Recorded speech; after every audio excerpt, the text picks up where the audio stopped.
There are a lot of different ways to get a hold of us here on Yankees Baseball Tonight. You can contact us via Twitter with a question at Yes Network, on our Facebook page, and at myyesnetwork.com. You can post something to our message board.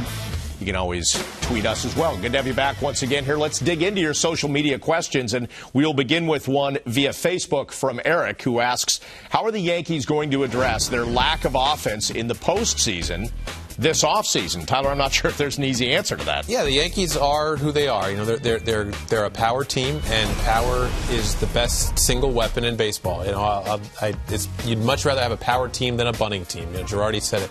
But we saw in the postseason this year, the team that won was the Giants, and they put the bat on the ball, and they didn't hit a lot of home runs. But that's not to say that that's the only way to win a championship. The 09 Yankees hit the most home runs in baseball, and they won the World Series. So you can find enough examples in any postseason to say this is the one that works, this is the kind of team that works. This is who the Yankees are, and if they win it, they're going to have to do it the same way they did in 09.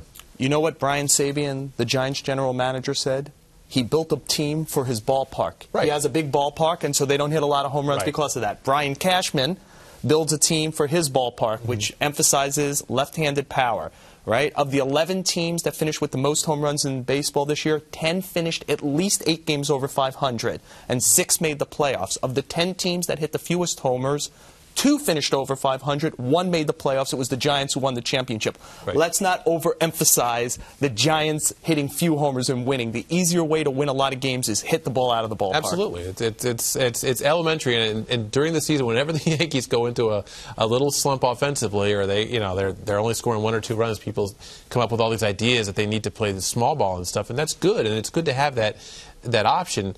But the home run's the best thing, and the Yankees never, to me, and I've written this, they should never apologize for hitting the home runs that they hit. Yeah, no doubt about it. And people always say at Rue that that's a problem, but they don't mind them when they hit them. There's no doubt about it. The one guy who kept the offensive engine running for the Yankees this season was Derek Jeter, Major League Baseball hits leader. Will Jeter be ready for the opener? Of course, he had the ankle surgery. What do you think here, Joel? You know, this is a very prideful athlete, and I suspect that he'll do everything possible to be up and running in spring training. To me, the much larger question is, he was already a somewhat range-challenged shortstop in his late 30s.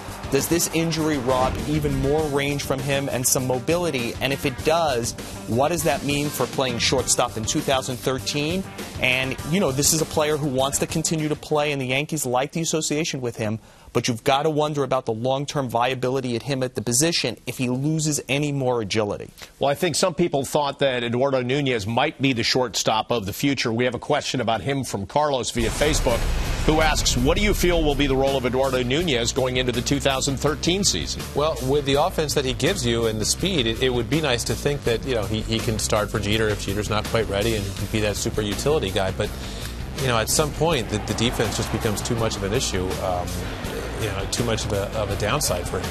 It's the super utility days kind of over for him. He seemed to be a little challenged shifting around positions. Yeah, I think it could be. I mean, you know, that you see there. I mean, you know how he profiles and what you want him to be, but at some point you got to face reality and recognize who he is. Yeah, I'm a big Eduardo Nunez fan, and I think the Yankees are blowing it with him by keeping him only at shortstop. I understand that he's defensively challenged at a lot of these positions, but if you start looking for ways to diversify that offense while still having power at most positions, he has bat speed. He can hit good pitching. You can't get a fastball by this guy, and he's got foot speed.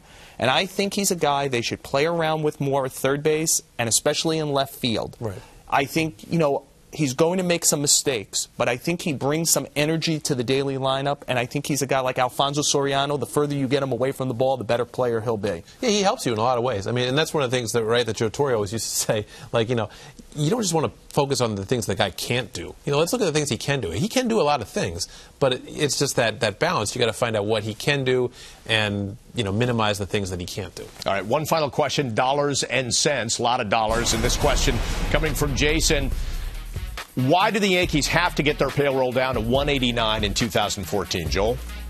Well, they want to do it. There's 2 elements that bring down that bring them big money. One is they wouldn't pay a tax, and if they go over 189 again, instead of paying 40 or 50% on every dollar, they pay 17.5% starting over again.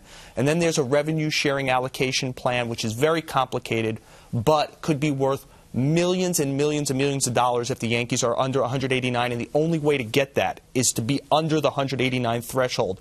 And so I think next year at least they're going to get under it and see what that total amount of money is, and if it's a worthwhile amount of money to keep staying to do.